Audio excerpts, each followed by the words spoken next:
Students, अभी पिछले clip में हमने बात की थी कि जब हमें कॉम्प्लेक्स नंबर्स में बहुत रियल एंड इमेजिनरी पार्ट्स दिए हों तो पोलर फॉर्म में कैसे रिड्यूस करते हैं।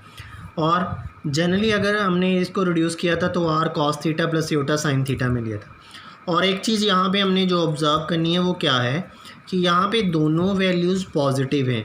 √3 भी पॉजिटिव है और अयोटा वाली टर्म भी पॉजिटिव है।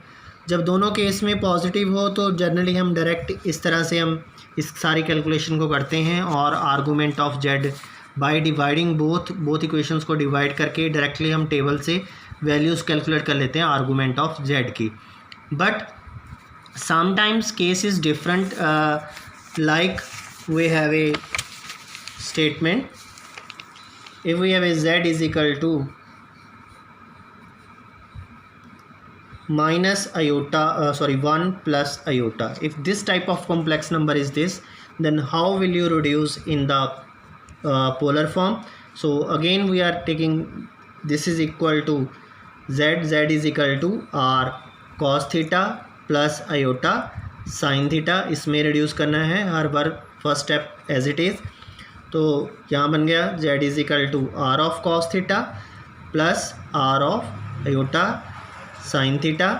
अब z यहाँ पे था -1 प्लस योटा और equating real and imaginary parts, real और इमेजिनरी पार्ट्स को इक्वेट करेंगे तो क्या एक्सप्रेशन होगी, रियल पार्ट हो जाएगा r cos theta is equal to -1 r cos theta is equal to -1 हो जाएगा और इमेजिनरी पार्ट यहाँ पे क्या हो गया, आयोटा का कोफिशिएंट हो गया 1, तो आर साइन थीटा इज़ +1। पिछले केस में आर कॉस थीटा और आर साइन थीटा, अगर पिछले एग्जांपल को देखें, पिछले एग्जांपल में दोनों वैल्यूज़ जो हैं √3 और √1 थी, दोनों वैल्यूज़ पॉजिटिव थी। But case here is different. अगर कंपेयर करें तो यहाँ पे आर कॉस थीटा -1 है और आर साइन थीटा 1 है। तब इस केस में क्या रूल लगेगा, क्या डिफरेंट रूल हम ऑब्टेन करेंगे। पहले तो हम मॉडुलस ऑब्टेन करेंगे। मॉडुलस कैसे ऑब्टेन करना है, इसको 1 का calling as 1, this is calling as 2, squaring and adding.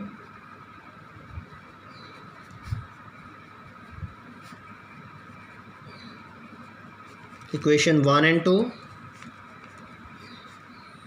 We get, जब 1 और 2 को स्केयर करेंगे तो r square cos square theta और r square sine square theta हो जाएगा एज इट इज़। -1 का स्केयर किया +1 का स्केयर किया तो ये बन गया -1 का स्केयर किया +1, 1 का स्केयर एज इट इज़ 1, तो ये 2 होगी। और इस तरफ आर स्केयर कॉमन है और cos square theta plus sign square theta, इसमें आइडेंटिटी यूज़ कर ली तो आर स्केयर क्या हो गया 1 इज इक्वल टू 2। तो आर की वैल्यू क्या होगी √2। We are considering only positive value not negative value. तो ड्यू टू मॉडुलस में हमेशा वैल्यू पॉजिटिव होती है, √2 आ गई वैल्यू आर की। तो आर की वैल्यूज़ तो ऑब्टेन होगी। अब हमने थीटा निकालना है, आर्गूमेंट ऑफ जेड निकालना है। तो रूल क्या कहता था, सेकेंड इक्वेशन को फर्स्ट से डिवाइड करो।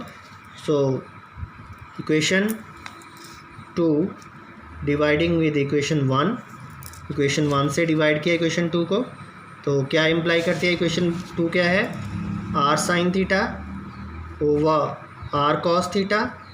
आर साइन थीटा कितनी थी वैल्यू, दैट इज़ 1, और कॉस थीटा की वैल्यू दैट इज़ -1 थी इस एक्सप्रेशन में। तो यहाँ पे जब हमने इसको सॉल्व किया तो it becomes -1 divided by -1 it is -1, R से आर कैंसिल हो गया। Sine over cos again it is tan theta, tan theta is -1, tan theta -1। अगर हम टेबल पे जाएं, हमने बात की थी टेबल की, तो टेबल में हमने क्या चीज़ देखी थी, क्या ऑब्ज़र्व किया था वहाँ पे, क्या कहीं कोई वैल्यू ऐसी है जहाँ पे 1 वैल्यू आती है। अगर हम टेबल को देखें ध्यान से तो टेबल हमने देखा था 0/1 या 1/2/√3/2, या अगर देखिए 45 डिग्री पे दोनों एंगल की साइन और कॉस की दोनों वैल्यूज़ आपस में इक्वल है जब उनको आपस में डिवाइड करेंगे साइन ओवर कॉस की वैल्यू, तो यहाँ पे 1 एक्सप्रेशन ऑब्टेन होगी, साइन 45 और कॉस 45 डिग्री। तो हम अगर इसको डिवाइड करते हैं तो यहाँ पे हमारे पास -1 है। अगर -1 वैल्यू है तो -1 को कैसे रिड्यूस करेंगे? जनरली हमें पता है, हमें ये चीज़ तो पता लग गई कि -1 वैल्यू है, -1 वैल्यू तो आ गई हमारे पास, पर इसको आंसर को रिड्यूस कैसे करना है? हमें ये पता लग गया कि tan theta is equal to 45 degree, minus of tan 45 degree. 45 degree पे जो है 1 वैल्यू होती है, क्योंकि tan 45 डिग्री इस पे ऑलवेज इक्वल टू 1, ये 1 के इक्वल होता है। बट यहाँ ड्यू टू -1 के लिए हम क्या रूल अप्लाई करेंगे और कैसे इसको स्टडी करेंगे, मेन थिंग हमारी ये है। तो रूल क्या कहता है हमें, when sine theta is positive and cos theta is negative. जब हमारे पास साइन थीटा तो पॉजिटिव हो और cos थीटा हमारे पास नेगेटिव हो, तो हमने क्या करना है, सब्ट्रैक्ट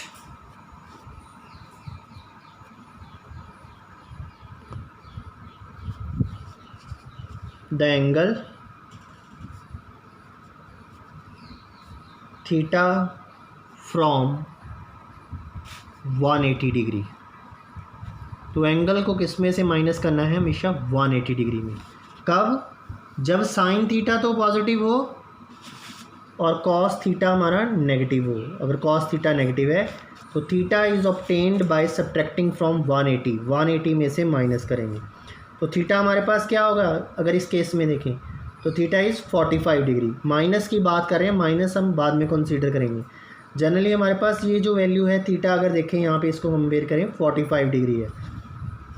तो नेगेटिव की प्रॉब्लम को सॉल्व करने के लिए हमें इसको 180 में से माइनस करना पड़ेगा।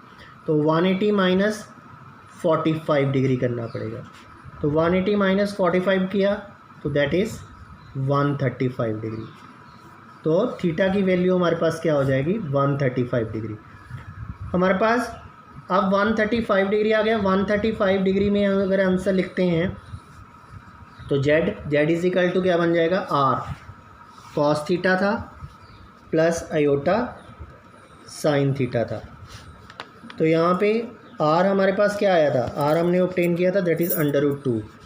तो √2 यहाँ फिल कर देंगे। Cos 135 degree plus iota of sine 135 degree.